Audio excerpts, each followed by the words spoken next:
आज mount Everest के मापन, इसके पीछे के गणित और रहस्य भरे अविश्वसनीय मानवीय प्रयासों को समझते हैं।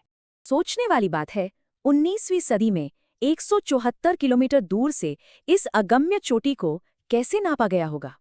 एवरेस्ट, एक विशाल परिचय।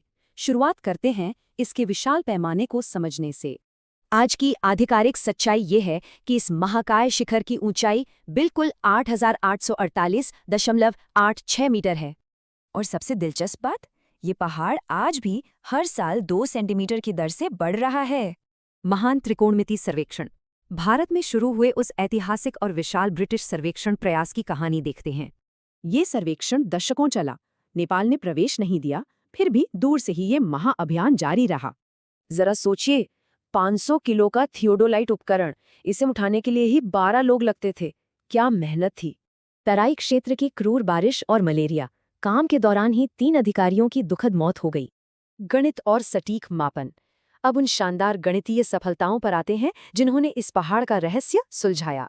सर्वेक्षक जेम्स निकलसन बीमार पड़ गए, लेकिन उससे पहले 174 किलोमीटर दूर से 30 से ज्यादा सटीक अवलोकन लिए।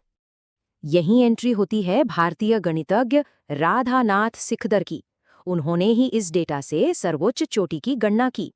यहाँ एक बेहद मजेदार किस्सा है। पहाड़ की सटीक ऊंचाई की गणना बिल्कुल 29,000 फीट निकली थी, लेकिन लोगों को ये केवल एक तुक्का ना लगे, इसलिए घोषणा करते समय इसमें 2 फीट और जोड़ दिए गए। नाम के पीछे का इतिहास। अब इसके सदियों पुराने स्थानीय नामों और दिलचस्प विवाद की बात करते हैं। इसके स्वदेशी नाम देखिए, नेपाल में सगरमाथा यानी स्वर्ग का शीर्ष और तिब्बत में चोमोलंगमा यानी पवित्र माता। हैरानी की बात है, सर जॉर्ज एवरेस्ट ने खुद इस पहाड़ को अपना नाम देने का कड़ा विरोध किया था। यूरोपीय मानचित्रकारों ने भी एक बड़ी भूल की। उन्होंने पास के गौरीशंकर पर्वत को ही इसका मूल नाम मान लिया। बेस कैंप और आधुनिक चुनौतियां। चलिए देखते हैं कि आज के समय में इस पहाड़ की वास्तविकता क्या है। इसका खतरनाक बेस कैंप ट्रैक 18,513 फीट की ऊंचाई तक जाता है। रास्ते का आखिरी एटीएम नामचे बाजार में है। इस पहाड़ का खतरनाक सच कभी नहीं भूलना चाहिए। मई 1996 की उस भयानक आपदा में 8 जानें गई थीं।